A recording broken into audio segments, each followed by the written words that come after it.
அடுத்து துலா ராசிக்கான குரு பயிற்சி எப்படி இருக்க போகுது அப்படிங்கிறத பற்றி பார்க்கலாம். துலா ராசிக்கு இது வரைக்கும் குரு பகவான் வந்து 7ஆம் வீடான களத்திர ஸ்தானத்தில் இருந்து வந்தார். ஸோ களத்திர ஸ்தானத்தில் இந்த குரு பகவான் வந்து உங்களுக்கு நல்லதை பண்ணியிருப்பார். குரு பகவான் 8ஆம் வீட்டில் இருக்குது, அந்த அளவுக்கு உங்களுக்கு வந்து சிறப்பான பலன்களை கொடுக்காதுன்னு தான் சொல்லணும். குரு வந்து 8ஆம் வீட்டில் சாதகமற்று இருக்கக்கூடிய இந்த காலகட்டத்தில் சனி பகவானும் 5ஆம் வீடான பூர்வ புண்ணிய ஸ்தானத்தில் இருக்கார். ஸோ சனியோட பார்வையும் உங்களுக்கு வந்து 7ஆம் வீட்டில் விழுகிறது, அந்த அளவுக்கு நல்ல பலன்களை கொடுக்காது. குருவும் 8ல் போய் மறைஞ்சிட்டார். இது குறிப்பாக நீங்கள் வந்து எந்த விஷயத்தில் கவனமாக இருக்கணும்னா ரிலேஷன்ஷிப். எந்த ஒரு ரிலேஷன்ஷிப்பாக இருந்தாலும் நீங்கள் வந்து கவனமாக இருக்கிறது அவசியம். இது வந்து உங்களுடைய கூட பிறந்தவங்களாக இருக்கலாம், இல்லை கணவன் மனைவியாக இருக்கலாம், இல்லை உங்களுடைய பேரண்ட்ஸாக இருக்கலாம், உங்களுடைய இன்லாஸாக இருக்கலாம், இல்லைன்னா உங்களுடைய க்ளோஸ் ஃப்ரெண்டாக கூட இருக்கலாம். ஸோ இந்த எந்த ஒரு ரிலேஷன்ஷிப்பாக இருந்தாலும் அதில் வந்து பிரச்சனைகள் வரக்கூடிய ஒரு காலகட்டமாக தான் இது இருக்குது.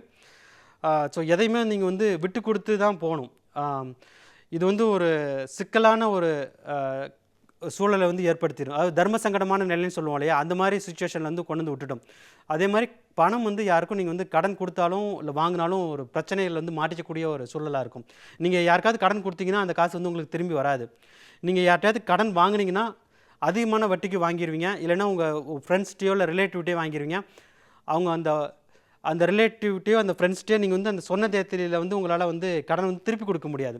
ஸோ திருப்பி கொடுக்க முடியாமல் அவமானப்படும் சூழல் வந்து உங்களுக்கு வந்து ஏற்பட்டுடலாம். இந்த காலகட்டத்தை கடக்கிறதுக்கு வந்து நீங்கள் வந்து உங்களுக்கு வந்து ஆன்மீக வழிபாடு வந்து கண்டிப்பாக தேவைன்னு சொல்லலாம். வேலை பார்க்குற இடத்துல உங்களுக்கு வந்து பிரச்சனைகள் கண்டிப்பாக வரதான் போகுது. அங்கேயுமே வந்து உங்களுக்கு வந்து வேலை போகக்கூடிய சூழல் அப்படின்றது வராது. வேலையில் உங்களை வந்து கண்டிப்பாக வச்சுருப்பாங்க. ஆனால் வேலை பார்க்குற இடத்துல வந்து அவமானப்படக்கூடிய ஒரு சூழல் வந்து வந்துடும். ஸோ இந்த துளாராசிக்காரங்களுக்கு வந்து தர்ம சங்கடமான நிலையில் வந்து போய் மாட்டிக்கக்கூடிய ஒரு சுச்சுவேஷன் வந்து இருக்குது. குறிப்பாக வந்து உயர் பதவியில் இருக்கிறவங்களுக்கு வந்து இது வந்து ஒரு சோதனையான ஒரு காலகட்டம். அது ஒரு டெஸ்டிங் பேஸ்ன்னு சொல்லலாம். ஒரு பெரிய பதவியில் இருக்கிறவங்க, இப்போ ஒரு கோயிலில் இருக்குதுன்னா அந்த நிர்வாகத்தில் வந்து ஒரு கமிட்டி மெம்பராக இருக்கிறவங்க, இல்லை ஒரு முக்கியமான பொறுப்பில் தலைவராகவோ இல்லை பொருளாளராகவோ இருக்கக்கூடிய சுச்சுவேஷனில் அந்த மாதிரி ஒரு பதவியில் இருக்கக்கூடியவங்களுக்கெல்லாம் இது வந்து ஒரு மிகப்பெரிய ஒரு பிரச்சனைகள் கொடுக்கக்கூடிய காலகட்டம்னு சொல்லலாம். ஏன்னா குரு வந்து முழு சுபகிரகம் இல்லையா. ஸோ டெம்பிளில் அதாவது கோயிலில் இருக்கக்கூடிய இடத்துலனா வந்து பிரச்சனைகளை கொடுக்கும்.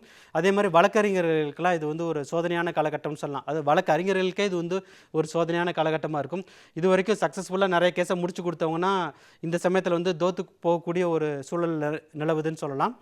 ஸோ இந்த துளாராசிக்காரங்க வந்து இந்த சமயத்தை வந்து ஒரு பொறுமையாக தான் கையாள வேண்டியிருக்கு. உளவியல் ரீதியான பிரச்சனைகளில் மாட்டிக்கலாம். குறிப்பாக காதலர்களுக்கு வந்து இது வந்து ஒரு சோதனையான காலகட்டமாக தான் இருக்கும். ஸோ துளாராசிக்காரங்களுக்கு ஒரு ரெக்கவரி ஃபேஸில் ஒரு ரிலீஃப் அப்படி எப்போ கிடைக்கும் அப்படின்னு பார்த்தீங்கன்னா நவம்பர், டிசம்பர், ஜனவரி இந்த 3 மாதம் மட்டும் உங்களுக்கு வந்து குரு பகவானும் வக்கரம் அடைகிறதால இவங்களுக்கு வந்து ஒரு ரிலீஃப் கிடைக்கும்.